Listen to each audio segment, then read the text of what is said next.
तो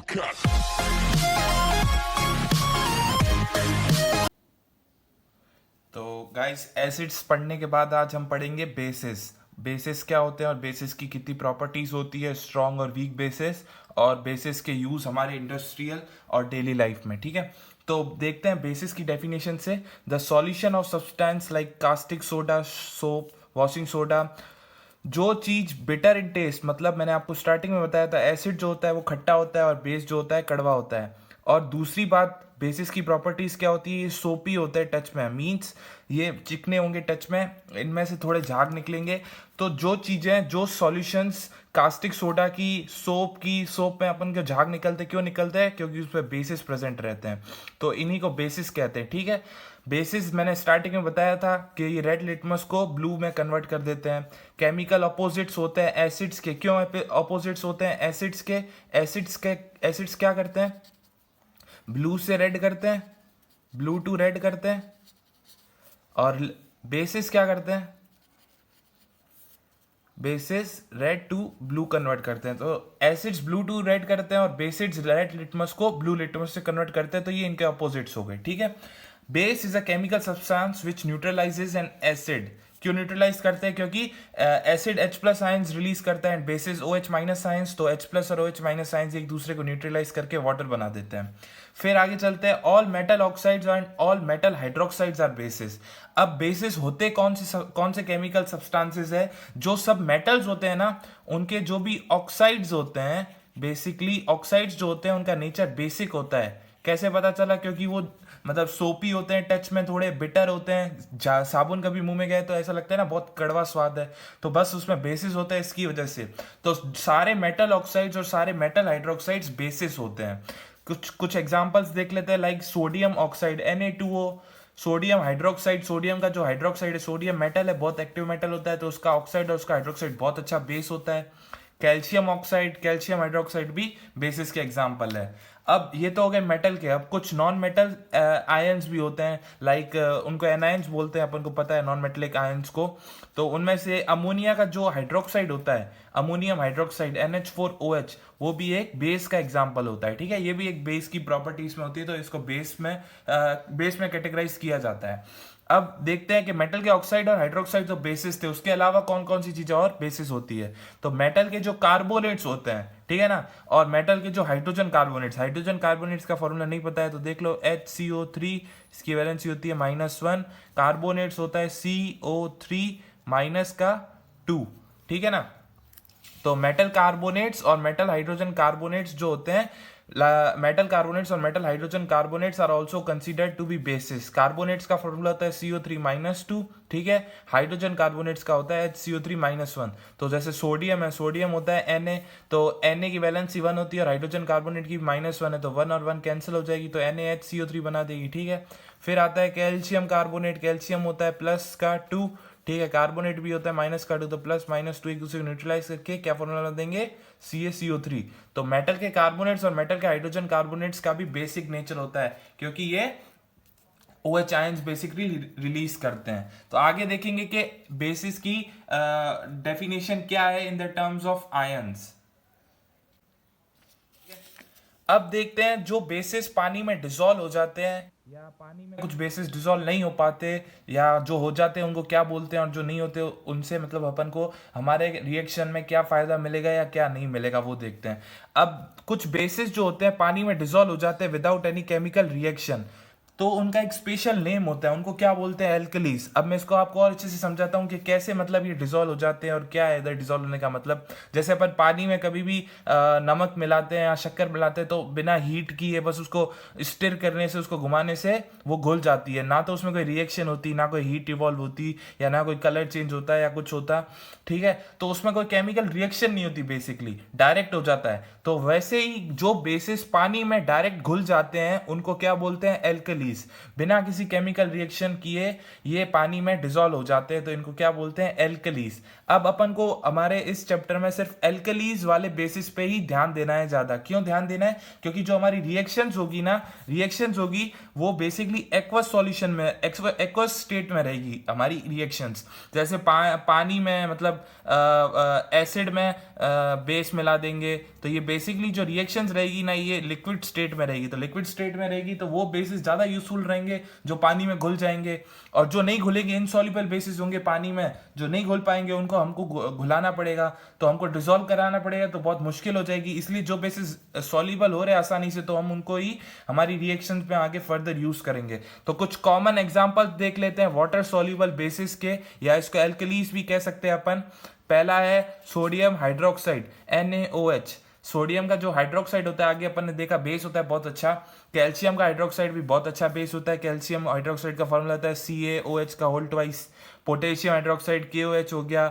magnesium hydroxide means basically इसमें mostly hydroxides ही रहता है। हाइड्रोक्साइड्स इसलिए रहते हैं ना, क्योंकि जो ये हाइड्रोक्साइड्स OH माइनस रिलीज करते हैं और पानी के साथ ये H+ बना के H2O में कन्वर्ट हो जाते हैं। ठीक है, तो जो बेसिस सॉल्युबल होते हैं उनको पता चल गया एल्कलीज कहते हैं। अब अपन देखेंगे कि सारे बेसिस में कॉमन चीज क्या होती है। जैसे अपन ने एसिड्स में देखी थी ना कि एसिड सारे H+ आयंस रिलीज करते हैं, H+ एक्वस आयंस। तो बेसिस भी कुछ आयंस तो रिलीज करते होंगे, तभी इनको बेसिस में कैटेगराइज किया है। एसिड को H+ के कारण अलग कैटेगराइज किया है।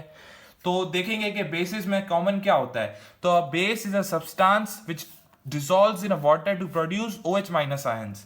मतलब जो एसिड होता है वो तो देखो पानी में डिसॉल्व, पानी में डालते वो H+ आयंस सेपरेट अलग डिसॉल्व, H+ आयंस में टूट जाता है। और सपोज HCl एसिड है पारा, तो H+ आयंस और Cl माइनस आयंस में टूट जाएगा। लेकिन जो बेस होता है वो क्या करता है, OH माइनस आयंस में सॉल्यूशन में ब्रेक होता है। ठीक है, जैसे अपन एग्जांपल लेते हैं NaOH का। तो सोडियम हाइड्रोक्साइड एक बेस है, सॉलिड है। ठीक है, सोडियम हाइड्रोक्साइड, इसको जैसे मैंने पानी में डाला तो N+ आयन अलग, Na+ आयन अलग जो होते हैं सोडियम आयंस। ठीक है, और OH माइनस आयंस एक्वस अलग, हाइड्रोक्साइड आयंस। एक्वस क्यों लिखा है, क्योंकि इसको मैंने पानी में डाला है तो ये एक्वस सॉल्यूशन हो गया। ठीक है, तो देखो इसमें OH माइनस आयंस निकल रहा है। अब अपन और भी बेसिस देखेंगे कि OH माइनस आयंस उसमें निकलता है या नहीं निकलता।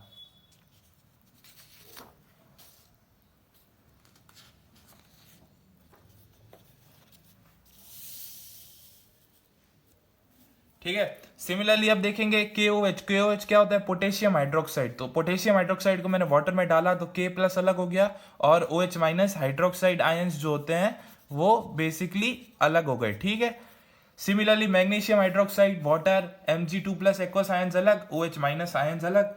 तो अबाउट डिस्कशन से अपन ने क्या देखा कि एक कॉमन प्रॉपर्टी है सब बेसिस की या एल्कलीज, इसलिए बोला अपन ने क्योंकि ये पानी में घुल रहा है। यदि ये इनसॉल्युबल बेसिस होते तो हम पानी में इसको कैसे डिसॉल्व करवा पाते, कैसे डालते, और डिसॉल्व ही नहीं होते तो हमारे डालने का कुछ मतलब ही नहीं रहता। इसलिए हमने बेसिकली कौन से लिए, एल्कलीज ली, इसलिए ताकि वाटर में इजीली डिसॉल्व हो जाए। तो जो भी एल्कलीज थी सारी, उनमें एक कॉमन प्रॉपर्टी हमको नजर आई कि उसमें से हाइड्रोक्साइड आयंस रिलीज हो रहे हैं जब उनको पानी में हम मिक्स कर रहे हैं या डिसॉल्व कर रहे हैं। अब जैसे अपन ने एसिड्स में पढ़ा था कि किसी भी एसिड को मतलब वीक करना हो या डाइल्यूट करना हो, उसकी कंसंट्रेशन लेस करनी हो H+ आयंस की, तो उसमें पानी मिलाते हैं। तो बेसिस में भी सिमिलर प्रोसीजर रहता है क्या, कि किसी भी बेस को डाइल्यूट करना हो तो उसमें पानी मिला दो। पानी मिला देंगे, सपोज पहले 1 लीटर, सपोज समझ लो 1 लीटर सोडियम NaOH का सोल्यूशन था। ठीक है, 1 लीटर, उसमें सपोज समझ लो आप 10 मोल्स थी किसकी कंसंट्रेशन, OH माइनस आयंस की कंसंट्रेशन। ठीक है, 1 लीटर में 10 मोल कंसंट्रेशन थी OH माइनस आयंस की। अब मैंने 1 लीटर पानी में 1 लीटर और मिक्स कर दिया तो कंसंट्रेशन 2 लीटर, पानी की वॉल्यूम कितनी होगी, 2 लीटर हो गया। ठीक है, उसमें मतलब 1 लीटर बेस में मैंने 1 लीटर पानी मिला दिया तो उसमें 2 लीटर हो गया उसका वॉल्यूम। लेकिन OH माइनस आयंस के तो मोल तो 10 ही रहे ना, तो अब पर लीटर में कन्वर्ट हो गए। पहले 1 लीटर में 10 थे, अब 1 लीटर में 5 हो गए। ठीक है ना, क्योंकि 2 लीटर हो गया टोटल, तो 1 लीटर में सपोज कर लो 5 हो गए और दूसरे 1 लीटर में और 5 हो गए, तो डिवाइड हो गया, तो और बेस वीक हो गया। क्यों वीक हो गया, क्योंकि OH माइनस आयंस की पर वॉल्यूम कंसंट्रेशन, ध्यान रखना क्या होता है, पर volume concentration OH minus ions की कम हो गई, इसीलिए ये वीक हो गया। तो अब देखेंगे कि स्ट्रॉन्ग बेसिस और वीक बेसिस क्या होते हैं। तो पहले देखते हैं स्ट्रॉन्ग बेस की डेफिनेशन। स्ट्रॉन्ग बेस क्या होता है? A base which completely ionise, मतलब अपने आयंस में टूट जाना पानी में डालने के बाद, ठीक है। दस produces a large amount of hydroxide ions, OH minus ions is called a strong base और स्ट्रॉन्ग एल्कली। स्ट्रॉन्ग एल्कली, ये स्ट्रॉन्ग एल्कली भी बोल सकते हैं इसको, स्ट्रॉन्ग बेस भी बोल सकते हैं। तो स्ट्रॉन्ग बेस कौन सा होता है? वो बेस जो कंप्लीटली पानी में घुल जाए। मतलब सपोज 5 मोल्स KOH था, तो उसमें से मेरे को 5 मोल पूरे OH माइनस आयंस के डिसॉल्व होने के बाद मिलने चाहिए। 5 मोल KOH पानी में डाला तो 5 मोल OH माइनस आयंस मेरे को मिलने चाहिए। सपोज समझ लो 100 मैंने 100 यूनिट्स डाल दी KOH की। एग्जाम्पल दे रहा हूँ, यूनिट्स नहीं होती वैसे, मोल्स में इसको मेजर करते हैं। तो मैंने सपोज समझ लो 5 क्या 100 OH माइनस आयंस की यूनिट डाल दी पानी में KOH की, और मैं पानी में डालने के बाद 100 OH माइनस आयंस की यूनिट मेरे को मिल रही है। मतलब KOH पूरा अच्छे से डिसॉल्व हो गया है, K अलग हो गया है, OH माइनस अलग हो गया है। तो जितना बेस OH माइनस आयंस में ज्यादा डिसॉल्व मतलब ज्यादा आयोनाइज होगा, जितने ज्यादा OH माइनस आयंस मेरे को बेस देगा पानी में डालने के बाद, तो वो स्ट्रॉन्ग बेस हो जाएगा। तो स्ट्रॉन्ग बेस के एग्जांपल देख लेते हैं। NaOH सोडियम हाइड्रोक्साइड होता है और KOH पोटेशियम हाइड्रोक्साइड। तो ये वो बेसिस हैं जो बहुत सारे OH माइनस आयंस की कंसेंट्रेशन देंगे हमको पानी में डिसॉल्व होने के। हाइड्रोक्साइड मैंने ले लिया, ठीक है, इसको पानी में मिलाया मैंने H2O में, ठीक है, इसको डिसॉल्व किया, तो इसमें से मेरे को सिर्फ 80 मोल्स ही किसके मिले? OH माइनस आयंस के। मतलब 100 मोल OH पूरे NH4OH में थे, ठीक है, उसमें 100 NH4OH अमोनियम हाइड्रोक्साइड में 100 मोल OH माइनस आयंस के भी थे और अमोनियम आयंस के भी, ठीक है। लेकिन पानी में जैसे ही डिसॉल्व किया, पूरी तरह से ये डिसॉल्व नहीं हो पाया, थोड़ा सा पीछे रह गया और मेरे को सिर्फ 80 मोल्स मिल पाए। तो जितना डिसॉल्व किया था उतना नहीं मिल पाए। तो जो बेसिस पार्शियली आयोनाइज हो जाए, मतलब पूरी तरह से डिसॉल्व ना हो पाए, थोड़े से ही हो पाए, और यदि पार्शियली डिसॉल्व होंगे तो स्मॉल अमाउंट देंगे हाइड्रोक्साइड आयंस का, क्योंकि वो बेस अच्छे से डिसॉल्व ही नहीं हो पाए, तो सारे आयंस निकल ही नहीं पाए, तो वो वीक बेस कहलाएंगे। उनमें से कुछ एग्जांपल्स है। एमोनियम हाइड्रोक्साइड, ध्यान रखना बहुत इंपॉर्टेंट रहता है, NH4OH, इसका इंडस्ट्रियल यूज काफी है। मैग्नीशियम हाइड्रोक्साइड हो गया, कैल्शियम हाइड्रोक्साइड हो गया, तो ये सब हो गए वीक बेसिस। अब अपन देखेंगे कि बेसिस की प्रॉपर्टीज क्या होती है, मींस उसकी केमिकल रिएक्शंस कैसे होती है। जैसे अपन ने एसिड्स में देखी थी ना रिएक्शंस, एसिड की मेटल के साथ और एसिड की बेस के साथ, एसिड की मेटलिक ऑक्साइड के साथ, ऐसे वैसे। तो प्रॉपर्टीज ऑफ बेसिस में पहली प्रॉपर्टी है बेस की, बेसिस है बिटर टेस्ट। मैंने आपको स्टार्टिंग में बता दिया है बेसिस का कड़वा टेस्ट होता है। बेसिस फील सोपी टू टच, दूसरी प्रॉपर्टी भी बहुत इजी है, चिकनी होती है, सोपी होती है टच में।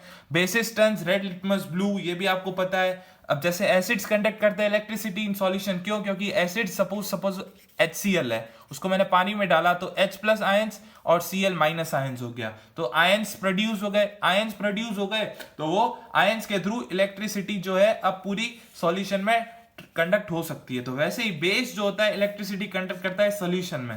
सपोज NaOH है, सोडियम हाइड्रोक्साइड बेस है हमारा, इसको पानी में मिक्स किया तो मेरे को मिल गए Na प्लस एक्वस आयंस, ठीक है, प्लस OH माइनस आयंस, ठीक है। तो Na प्लस आयंस और OH माइनस आयंस की वजह से ही अब पूरी सॉल्यूशन में इलेक्ट्रिसिटी का ट्रांसफर होगा, तो हमको करंट I मिलेगा। तो जो ये आयंस की वजह से इलेक्ट्रिसिटी मिल रही है, इनको अब क्या बोलेंगे? इलेक्ट्रोलाइट्स। इलेक्ट्रोलाइट्स वो चीज होती है जो पानी में डालने के बाद इलेक्ट्रिसिटी कंडक्ट करे। जब ये पानी में नहीं होगी, सपोज मतलब ये बेस जो है वो सॉलिड है हमारा, पाउडर की फॉर्म में, तो इलेक्ट्रिसिटी नहीं कंडक्ट करेगा। लेकिन जब मैंने सॉलिड पाउडर बेस को, जो बेस का सॉलिड पाउडर था, उसको मैंने H2O पानी में मिलाया तो उसके आयंस डिसॉल्व हो गए अलग अलग। NaOH सॉलिड था पहले, बाद में पानी में डालने के बाद एक्वस और लिक्विड स्टेट में आ गया। तो लिक्विड स्टेट में आने के बाद ये आयंस बन गए, आयंस की वजह से इलेक्ट्रिसिटी ट्रांसफर होगी। तो ये सब्सटेंस जो डिसॉल्व करने के बाद इलेक्ट्रिसिटी ट्रांसफर करे उनको बोलते हैं इलेक्ट्रोलाइट्स, ठीक है। अब नेक्स्ट देखते हैं आगे बेसिस की रिएक्शंस कैसे होती है। जैसे अपन ने एसिड्स की रिएक्शन देखी थी, वैसे ही बेस की कुछ रिएक्शंस देखते हैं। बेस की रिएक्शन क्या है? हमारी बेस की पहली रिएक्शन जो आई है हमारे पास, बेस की रिएक्शन मेटल के साथ क्या बनाएगी? सॉल्ट और हाइड्रोजन। सिमिलर रिएक्शन है किसकी? एसिड की। जब मेटल के साथ रिएक्शन करते थे तो वो भी हाइड्रोजन गैस और सॉल्ट बनाती थी, ठीक है। Acid plus metal equal to salt plus hydrogen gas. वैसे ही सिमिलरली बेस जो होते हैं कुछ मेटल के साथ, नॉट ऑल मेटल्स, लेकिन एसिड जो होते हैं मोस्टली मेटल के साथ रिएक्ट कर जाते हैं, बहुत वो मतलब ईगर रहते हैं रिएक्ट करने के लिए।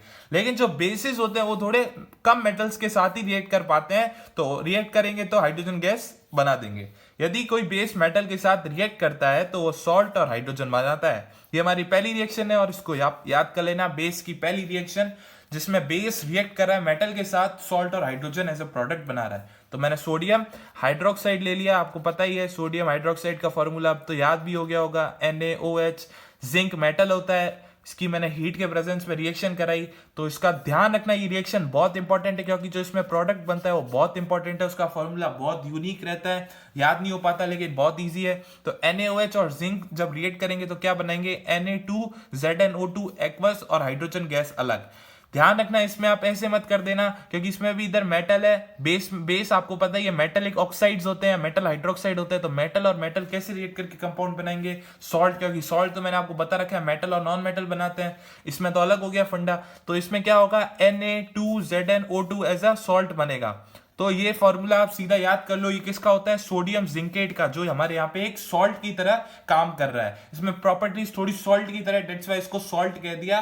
तो ये रिएक्शन बहुत इंपॉर्टेंट हो गई है। Na2ZnO2 को सोडियम जिंकेट कहते हैं, ये एक सॉल्ट है, ठीक है, इट्स इन एक्वस फॉर्म, और साथ में हाइड्रोजन गैस भी रिलीज हो रही है। ध्यान रखना, all metals do not react with bases to form salts and hydrogen gas, मैंने आपको बता दिया है। अब नेक्स्ट देखते हैं हमारी सेकेंड रिएक्शन क्या है, बेसिस की एसिड के साथ। ये कॉमन रिएक्शन है, यदि आपको पूछा जाए कि एसिड की कुछ 2-3 रिएक्शंस लिखो या बेस की रिएक्शंस लिखो, तो आप ये वाली जो रिएक्शंस है ये दोनों में मेंशन कर सकते हो क्योंकि ये एसिड की भी रिएक्शन है और बेस की भी रिएक्शन है। तो अब बेस में एसिड की रिएक्शन आपको पता ही है, सॉल्ट और वाटर बनाती है, बहुत इंपॉर्टेंट रिएक्शन है। इसका नाम भी आपको अब तो पता हो गया होगा, इसका नाम होता है न्यूट्रलाइजेशन रिएक्शन। न्यूट्रलाइजेशन रिएक्शन क्यों बोलते हैं, क्योंकि जो बेस होता है वो एसिड के इफेक्ट को रिड्यूस करके सॉल्ट और वाटर बना देता है, एक दूसरे के इफेक्ट को काउंटर अटैक कर देते हैं, ठीक है, काउंटर अटैक। तो बेस ले लिया मैंने सोडियम हाइड्रोक्साइड, एसिड ले लिया मैंने सल्फ्यूरिक एसिड, रिएक्शन कराई तो सॉल्ट और वाटर मेरे को पता ही है, OH मैं यहां से ले लूंगा, और आपको पता ही है एसिड जो होता है वो H रिलीज करता है, तो H2SO4 और OH बना देंगे H2O, ठीक है। रिमेनिंग यहाँ पे रहा सल्फेट, यहाँ पे रहा सोडियम, तो सोडियम और सल्फेट जो होते हैं Na और SO4 माइनस का 2, तो Na प्लस का 1 होता है, ये माइनस का 2 होता है, तो ये जब रिएक्शन करेंगे तो क्या बना देंगे, Na2SO4, sodium sulphate plus water. तो बेस की रिएक्शन एसिड के साथ सॉल्ट और वाटर, इसको बोलते हैं न्यूट्रलाइजेशन रिएक्शन, ठीक है, न्यूट्रलाइजेशन रिएक्शन। अब बेस की तीसरी इंपॉर्टेंट रिएक्शन और last reaction, bases react with non metallic oxide to form salt and water. अब एक आप बात गौर की आपने कि पिछली रिएक्शन में भी बेस की एसिड के साथ रिएक्शन सॉल्ट एंड वाटर बना रही थी, इधर भी नॉन मेटल ऑक्साइड बेस के साथ रिएक्ट करके सेम प्रोडक्ट ही बना रहे हैं, बस डिफरेंस क्या है, उधर एसिड था, इधर नॉन मेटेलिक ऑक्साइड है। तो अब ये रिएक्शन सेम क्यों हो रही है, बेसिकली आपको पता होना चाहिए, मैंने स्टार्टिंग में भी बताया था कि जो मेटल के जो ऑक्साइड्स होते हैं उनका नेचर होता है बेसिक। अभी स्टार्ट अपन ने बेस के इंट्रोडक्शन में देखा था कि मेटल के ऑक्साइड्स होते हैं बेसिक होते हैं, तो नॉन मेटेलिक ऑक्साइड्स क्या होंगे, उनका उल्टा ही नेचर होगा नॉन मेटेलिक ऑक्साइड्स का, वो होंगे एसिडिक, ठीक है ना, उनमें एसिडिक प्रॉपर्टीज होगी। तो जब नॉन मेटेलिक ऑक्साइड में एसिडिक प्रॉपर्टीज होगी, जब एसिड और बेस रिएक्ट करेगा तो बनाएगा तो सॉल्ट एंड वाटर ही। हमने देखा है कि बेस और एसिड रिएक्ट करने पे सॉल्ट वाटर बनाते हैं, तो वो चीज जिसमें एसिडिक की प्रॉपर्टीज भी है, थोड़ी बहुत भी एसिडिक नेचर है उनका, तो बेस के साथ रिएक्ट करके salt and water same reaction देगा एज अ न्यूट्रलाइजेशन रिएक्शन। अब मैंने नॉन मेटेलिक ऑक्साइड, कार्बन जो होता है नॉन मेटल होता है, तो कार्बन का ऑक्साइड ले लिया मैंने, कार्बन डाइऑक्साइड गैस, बेस ले लिया मैंने कैल्शियम हाइड्रोक्साइड, जो कि एक बहुत अच्छा एल्कली है, वाटर सॉल्युबल बेस है। तो अब मेरे को पता है वाटर तो बनेगा ही, तो यहां से मैंने O ले लिया, यहां से OH ले लिए, ठीक है, तो ये बन गया H2O, ठीक है, इधर रह गया कैल्शियम और इधर रह गया नॉन मेटल, तो metal plus non metal salt बना देगा, तो कैल्शियम यहां से और कार्बन डाइऑक्साइड यहां से, तो ये बन गया CaCO3 सॉल्ट, और साथ में water as a by product release हो गया। तो ये भी नॉन मेटेलिक ऑक्साइड की रिएक्शन बेस के साथ सिमिलर होती है न्यूट्रलाइजेशन रिएक्शन की तरह, क्योंकि नॉन मेटेलिक ऑक्साइड जो होते हैं वो एसिडिक होते हैं नेचर में, तो acidic plus base equal to salt and water.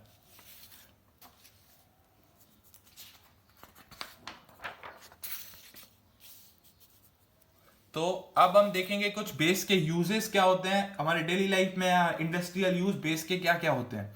तो बेस का पहला यूज है सोडियम हाइड्रोक्साइड जो होता है NaOH, वो किस में काम आता है? सोप बनाने में, पेपर में, सिंथेटिक फाइबर जो रेयन होता है, सिंथेटिक फाइबर काफी पॉपुलर सिंथेटिक फाइबर है रेयन, तो ये सब रेयन, सोप, पेपर बनाने में सोडियम हाइड्रोक्साइड बहुत यूजफुल है। फिर देखते हैं कैल्शियम हाइड्रोक्साइड जो होता है, जिसको CaOH होल्ड वाइज जिसका फॉर्मूला होता है, ध्यान रखना उसका कॉमन नेम स्लेट लाइम भी बोलते हैं, तो कंफ्यूज मत हो जाना कभी कि कैल्शियम हाइड्रोक्साइड का कैल्शियम हाइड्रोक्साइड फॉर्मूला था, स्लेट लाइम कहाँ से आ गया इसका नाम।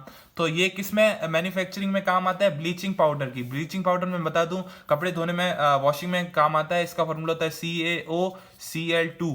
तो CaOCl2 जो ब्लीचिंग पाउडर होता है वो बेसिकली कैल्शियम हाइड्रोक्साइड से ही बनता है, क्योंकि इसमें कैल्शियम के कंटेंट्स रिच रहते हैं, ठीक है। तो कैल्शियम हाइड्रोक्साइड काम आता है ब्लीचिंग पाउडर बनाने में। सोडियम कार्बोनेट Na2CO3 जिसका फॉर्मूला होता है, मेटल का कार्बोनेट है, तो मैंने बताया मेटल के कार्बोनेट, हाइड्रोजन कार्बोनेट का भी नेचर बेसिक होता है। तो ये किसमें काम आता है? वॉशिंग सोडा बनाने में। या हार्ड वाटर होता है, अपन आगे देखेंगे हार्ड वाटर क्या होता है। हार्ड वाटर बेसिकली वो होता है जिसमें मतलब अपन सोप डिसॉल्व करने की कोशिश करते हैं, लेकिन वो डिसॉल्व नहीं हो पाता, मतलब ऐसे झाग झाग बन जाते हैं। मीन्स आप जैसे ही सोप इसमें हार्ड वाटर में यूज करेंगे ना, तो सोप के जो मतलब स्कम बनेगा, क्या बनेगा? स्कम। स्कम बेसिकली क्या होता है? एक व्हाइटिश पीपीटी टाइप बन जाती है, पाउडरिंग फॉर्म। जब भी सोप को हार्ड वाटर में मिलाते हैं तो सोप हार्ड वाटर में फंक्शन नहीं कर पाता है। तो जो वाटर नॉर्मल रहता है हमारा, सॉफ्ट वाटर, जिसमें मतलब ये इम्प्योरिटीज नहीं होती, हार्डनेस नहीं होती, उसमें जो होता है सोप अच्छे से वर्क कर पाता है, तो उसमें स्कम नहीं बनता। लेकिन जो हार्ड वाटर होता है उसमें जैसे ही सोप जो हमारा हार्ड वाटर होता है उसमें जैसे हम सोप मिलाते हैं तो उसमें स्कम फॉर्मेशन हो जाता है। स्कम मैंने बताया पीपीटी होती है व्हाइट कलर की, तो सोप का अच्छे से फंक्शन नहीं हो पाता हार्ड वाटर में। तो हार्ड वाटर को सॉफ्ट वाटर में कन्वर्ट करने के लिए किसका यूज आता है? सॉफ्ट वाटर में कन्वर्ट करने के लिए सोडियम कार्बोनेट का यूज करते हैं। वॉशिंग सोडा भी ऐसे यूज होता है, और हार्ड वाटर को सॉफ्ट करने में भी, ठीक है। सोडियम हाइड्रोजन कार्बोनेट का फॉर्मूला होता है NaHCO3, ठीक है। ये किस में यूज होता है? Baking soda in fire extinguishers. Baking soda अपन जब घर में कोई चीज बनाते हैं, मींस काफी चीजों में बेकिंग सोडा यूज होता है, लाइक केक हो गया, या कोई स्पॉन्जी डिश हो गई हमारी, तो स्पॉन्जी डिश में यूज करने के लिए हम उसको मतलब ब्रेड वगैरह हो गए, जिसको मतलब एक मतलब सॉफ्ट टेक्सचर देने के लिए बेकिंग सोडा का यूज करते हैं। और फायर एक्सटिंग्विशर जो होते हैं आग बुझाने के लिए, उसमें भी बेसिस का यूज होता है। तो ये थे कुछ बेसिस के यूज। अब देखते हैं कि किसी भी एसिड और बेस की स्ट्रेंथ कैसे पता लगाई जा सकती है।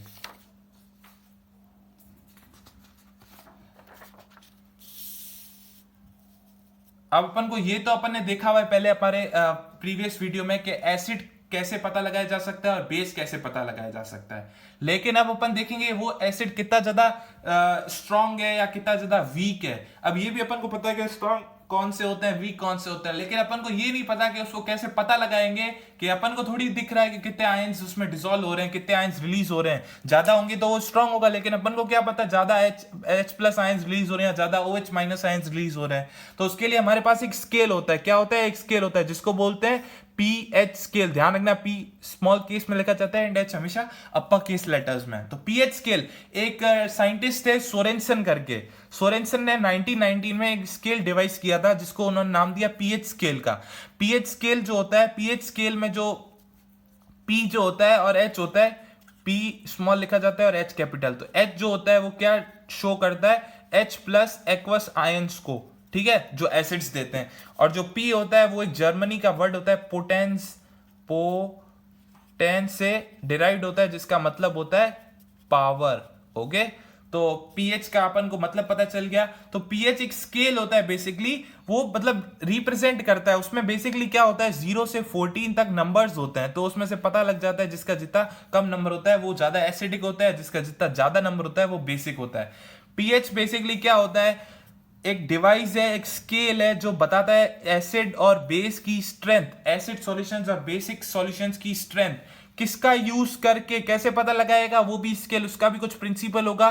तो वो किसके बेसिस पे पता लगाता है? हाइड्रोजन आयन कंसंट्रेशन पे, जो H प्लस एक्वस आयंस होते हैं। इसीलिए pH में H जो होता है वो H प्लस एक्वस आयंस की वजह से होता है। मतलब जो पावर है किसकी? H प्लस एक्वस आयंस की, उससे अपन को पता चल जाता है कि उस सॉल्यूशन का pH कितना है। तो ये ध्यान रखना है, ये बहुत इंपॉर्टेंट एक फिगर है आपके लिए।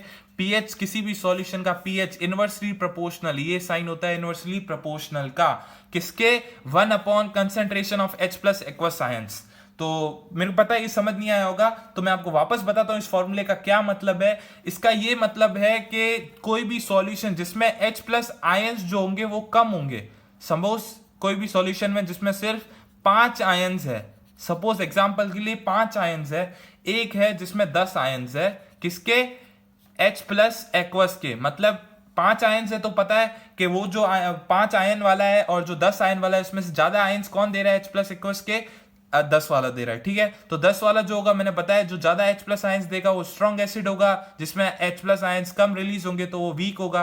तो ये वीक है ये स्ट्रॉन्ग है, ये अपन को इस फॉर्मूले से कैसे पता लगेगा, देखो जो concentration H plus aqueous ions की जितनी कम होगी उतना पीएच सॉल्यूशन ज्यादा होगा, ठीक है। जितना पीएच सॉल्यूशन कम होगा उतनी इसकी ज्यादा होगी। तो ये इनवर्सली रिलेटेड है कि यदि ये चीज ज्यादा होती है तो ये चीज कम होगी, ये चीज कम होती है तो ये चीज ज्यादा होगी। तो डरने की बात नहीं है। पीएच क्या होता है आपको नहीं समझ आ रहा होगा तो मैं आपको स्केल पे बताऊंगा कि बेसिकली पीएच की वैल्यू क्या होती है। पीएच एक बेसिकली वैल्यू होती है, सिर्फ इसकी कोई यूनिट्स नहीं होती। 0 से 14 तक, 0 1 2 3 ऐसे करके 14 तक नंबर्स होते हैं बेसिकली पीएच। तो पीएच वैल्यू किसी की 0 होती है, किसी की 1 होती है, किसी की 2 होती है। तो इस फॉर्मूले से क्या पता चला हमारे को कि जो लो कंसेंट्रेशन होगी किसकी, H प्लस की, जब इसकी कंसेंट्रेशन लो होगी तो इसकी वैल्यू ज्यादा होगी, क्योंकि एक दूसरे से इनवर्सली रिलेटेड है। यदि ये कम तो ये ज्यादा तो ये कम।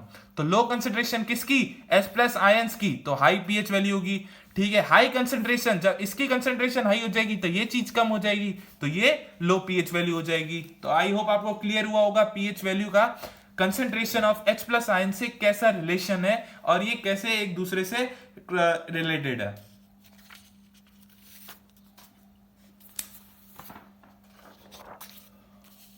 जैसे मैंने आपको बताया था कि बेसिकली पीएच स्केल कैसा दिखता है, पीएच स्केल ऐसा दिखता है। पीएच स्केल मैंने आपको बताया 0 से 14 तक नंबर्स होता है, बेसिक, कुछ डरने की बात नहीं है, बहुत सिंपल नंबर्स है, ठीक है ना। 0 से 1 2 3 4 5 6 7 8 9 10 14 तक, ठीक है। अब जो 7 नंबर होता है, 7 जो इनका मिडल फॉर्म होता है वो बेसिकली क्या होता है, न्यूट्रल होता है, ना तो वो एसिड होता है ना वो बेस होता है, इसलिए उसको बीच में रखा जाता है। अब मैंने आपको बताया कि जो H प्लस आयंस होंगे यदि उनकी कंसेंट्रेशन ज्यादा होगी तो उसकी पीएच वैल्यू कम होगी। मतलब जिनकी पीएच वैल्यू कम है, पीएच किसकी कम है इधर, 0 1 2 3 तक बहुत कम है पीएच, ठीक है। तो ये जो होंगे वो बहुत एसिडिक होंगे। क्यों एसिडिक होंगे, क्योंकि जिनकी पीएच वैल्यू कम उनकी H प्लस आयंस की कंसेंट्रेशन ज्यादा। तो इतने तक जो होंगे 0 से 3 तक सॉल्यूशन जिनकी पीएच 0 से 3 तक रहेगी वो एसिडिक होंगे, और वो बहुत हाईली एसिडिक होंगे क्योंकि उनकी जो पीएच वैल्यू है बहुत कम है। तो मैंने बताया कि इनवर्सली रिलेटेड है, H प्लस आयंस और पीएच जो है इनवर्सली रिलेटेड है। तो जिसकी H प्लस आयंस की मात्रा ज्यादा रहेगी उसकी पीएच कम रहेगी। तो पीएच कम किसकी है, 0 1 2 3 तक की, तो इनकी पीएच कम है तो इसकी सिर्फ H प्लस एक्वस आयंस की मात्रा क्या रहेगी, H प्लस एक्वस आयंस की मात्रा ज्यादा रहेगी। तो 0 1 2 3 वाले जो होंगे वो मोर एसिडिक होंगे। 4 5 6 थोड़ी पीएच बढ़ गई है, तो थोड़ी पीएच जब बढ़ी तो ये H प्लस आयंस की मात्रा कम हो गई, तो कम हो गई तो वो थोड़े लेस एसिडिक हो गए। एसिड तो रहेंगे ये 4 5 6 जो नंबर्स है ये भी सॉल्यूशंस एसिडिक है, लेकिन इन कंपेयर टू जिनकी 0 है 1 है 2 है 3 है उनसे ये ज्यादा एसिडिक नहीं रहेंगे नेचर में।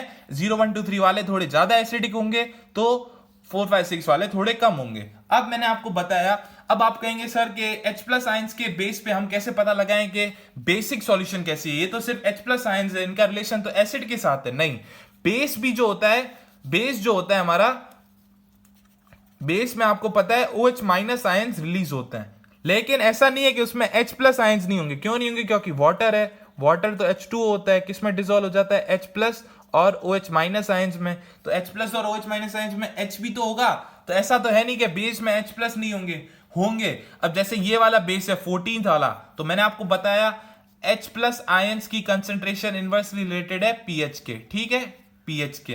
तो H प्लस आयंस बोलो या पीएच बोलो, ठीक है, तो ये एक दूसरे से इनवर्स रिलेटेड है। इसका मतलब है कि जिसकी H प्लस आयंस की मात्रा कम होगी, तो जिसमें H प्लस आयंस की मात्रा कम होगी उसको ये भी तो बोल सकते हैं कि वो OH माइनस आयंस हो गए। उसमें H प्लस की यदि मात्रा कम है तो OH की माइनस मात्रा तो ज्यादा रहेगी ना, मींस उसकी कंसेंट्रेशन तो ज्यादा रहेगी। यदि हाइड्रोजन आयंस की कंसेंट्रेशन कम है तो अपन उसको ऐसे भी तो बोल सकते हैं उसमें हाइड्रोक्साइड आयंस की कंसेंट्रेशन ज्यादा है। तो वो पीएच जिनकी पीएच वैल्यू बहुत ज्यादा होती है उनमें H प्लस आयंस की वैल्यू कम रहेगी, इतना तो आपको पता है, ठीक है। जिनकी पीएच वैल्यू ज्यादा उनकी H प्लस आयंस की वैल्यू कम रहेगी, तो वो लेस एसिडिक रहेंगे। तो जिसकी ज्यादा पीएच वो लेस एसिडिक, तो उसको ये भी तो बोल सकते हैं जो चीज लेस एसिडिक है उसको ऐसे नहीं बोल सकते क्या कि वो लेस एसिडिक, तो उसको क्या बोल सकते हैं, बेस भी तो बोल सकते हैं। अब 5 को भले आप 4+1 लिखो या 3+2 लिखो, बात तो एक ही है। तो वो एसिड्स मतलब वो बेस जिनमें OH माइनस आयंस की मात्रा ज्यादा है तो उसको ऐसे भी बोल सकते हैं कि उनमें H प्लस आयंस की वैल्यू कम है, उनमें H प्लस आयंस की कंसेंट्रेशन ज्यादा है। तो ध्यान रखना पीएच वैल्यू जो होती है इनवर्सली रिलेटेड होती है किसके, H प्लस के। तो अब ये बेस होगा, ध्यान रखना एसिड की वैल्यू का कहां से कहां तक रहेगी, 0 से 6 पीएच वैल्यू से। बेस की रहेगी 8 to 14 से 7 जो होगा न्यूट्रल होगा सॉल्यूशन, तो उसकी न्यूट्रल पीएच 7 वैल्यू होगी। अब जो 8 से 14 है आपको पता है बेसिक होते हैं, तो बेसिक होते हैं तो उसमें OH माइनस आयंस की कंसेंट्रेशन ज्यादा रहेगी compare to H plus ions. तो H प्लस आयंस की वैल्यू कम हो जाएगी, H प्लस आयंस की कम हो गई तो पीएच ऑटोमेटिकली ज्यादा होगा इनका। तो डेट्स व्हाई जो बेसिस होते हैं उनका पीएच वैल्यू 8 से 14 होता है। तो ध्यान रखना जिनकी पीएच वैल्यू ज्यादा होगी उसमें H प्लस आयंस की मात्रा कम रहेगी, उतना ही वो ज्यादा OH माइनस आयंस की मात्रा का हकदार होगा या उनमें OH माइनस आयंस की मात्रा ज्यादा रहेगी। तो जिनमें H प्लस आयंस की मात्रा कम उनमें OH माइनस आयंस की मात्रा ज्यादा, उनकी कंसेंट्रेशन ज्यादा, तो वो ज्यादा बेसिक होंगे। तो 11 to 14 आप मान लो बहुत बेसिक सॉल्यूशंस रहती है, 8 to 10 जो होती है वो लेस बेसिक होती है। तो ध्यान रखना टेबल स्केल है हमारा, उसमें जो ये राइट साइड है वो 11 to 14 मोस्ट बेसिक रहता है। तो बेस की जो वैल्यू होती है मोर बेसिक, वो इधर एरो मैंने इसलिए किया क्योंकि यहां बढ़ रही है। अब इस साइड के एरो में आप देख लो इधर जो हो रही है एसिडिक की वैल्यू बढ़ रही है, एसिडिक कैरेक्टर इंक्रीज हो रहा है। तो ध्यान रखना मोस्ट लेफ्ट साइड जो होता है वो एसिडिक रहता है, मोस्ट राइट साइड जो होता है वो बेसिक रहता है। ये स्ट्रॉन्ग बेस, ये स्ट्रॉन्ग एसिड, ये वीक एसिड्स, ये वीक बेसिस। तो इनकी मात्रा OH की ज्यादा होगी इसलिए ये स्ट्रॉन्ग बेस है। स्ट्रॉन्ग बेस है, OH की मात्रा ज्यादा है, तो इसको अपन ऐसे भी तो कह सकते हैं इनमें H प्लस आयंस की मात्रा कम है, तो H प्लस आयंस की मात्रा कम है तो इनका पीएच वैल्यू इसीलिए ज्यादा होता है। तो इसलिए ध्यान रखना एसिड्स हमेशा 0 to 6 रहते हैं एंड बेसिस की जो पीएच वैल्यू होती है वो 8 to 14 रहती है। तो पीएच मैंने आपको बताया एक प्योर नंबर होता है जिसकी कोई यूनिट्स नहीं होती, ठीक है। न्यूट्रल सब्सटेंसेस जो होते हैं उनकी पीएच एक्जैक्टली 7 होती है, मैंने बता दिया ना, 7 से ज्यादा कम होती है ना ज्यादा उससे होती है, थोड़ी सी बस थोड़ा सा स्लाइट डिफरेंस हो सकता है। 7.1 भी एक न्यूट्रल टाइप ही रहेगी, थोड़ी तो बेसिक है क्योंकि 7 से क्रॉस होगी लेकिन इतनी ज्यादा बेसिक नहीं होगी, न्यूट्रल के ऑलमोस्ट इक्विवेलेंट रहेगी। तो प्योर वाटर जो होता है वो न्यूट्रल होता है तो उसकी पीएच 7 होती है। ऑल एसिड्स की ध्यान रखना पीएच लेस देन 7 होती है, लेफ्ट साइड स्केल का सब एसिड्स को रिप्रेजेंट करता है, ठीक है। तो more acidic the solution lower will be its pH, ध्यान रखना। इसका मतलब क्या हुआ, जो सॉल्यूशन जितना ज्यादा एसिडिक होगा उसमें पीएच की जो वैल्यू होगी उतनी ज्यादा होगी, उतनी कम होगी। तो more acidic the solution lower will be its pH. 0 1 2 3 pH कम है तो इसकी एसिडिक ये जो एसिड्स होंगे जिनकी पीएच 0 1 2 3 है वो एसिड्स बहुत हाईली स्ट्रांग होंगे, ठीक है ना। तो सॉल्यूशन जिनका पीएच 0 1 2 3 होता है वो स्ट्रांग एसिड्स होते हैं। अब पीएच जैसे जैसे बढ़ रहा है एसिडिटी उनकी डिक्रीज हो रही है, एसिडिक नेचर डिक्रीज हो रहा है। तो 4 5 6 3 से लगा के 7 के बीच में पीएच वैल्यू वाले एसिड्स जो होते हैं वो वीक एसिड्स होते हैं, 0 से 3 तक स्ट्रॉन्ग एसिड्स होते हैं। सिमिलरली बेसिस जो होते हैं जिनकी बेसिस वो होते हैं जिनकी पीएच 7 से ज्यादा रहती है, तो हमेशा 7 के इस साइड और 14 के बीच में रहेगी। तो 7 to 14 में जो होते हैं वो बेसिस होते हैं। अब higher the pH less acidic, यही मतलब है ना, क्योंकि पीएच जो है इनवर्सली रिलेटेड है H प्लस आयंस के, तो जिसकी जितनी ज्यादा पीएच होगी उसको इतनी H प्लस आयंस की उसमें वैल्यू कम होगी। तो हायर पीएच लेस एसिडिक, तो लेस एसिडिक है तो उसको ये भी तो बोल सकते हैं मोर बेसिक। तो इस क्राइटेरिया के अकॉर्डिंग हम एसिड से पता लगा सकते हैं कि वो चीज कितनी बेसिक है। यदि वो लेस एसिडिक है तो वो मोर बेसिक होगी ना, इसलिए तो हायर पीएच वाले जो होते हैं हायर बेसिक होते हैं। या तो ऐसे याद रखो हायर पीएच हायर बेसिक, या हायर पीएच लेस एसिडिक, उसको ऐसे भी बोल सकते हैं कि लेस एसिडिक है तो वो मोर बेसिक है।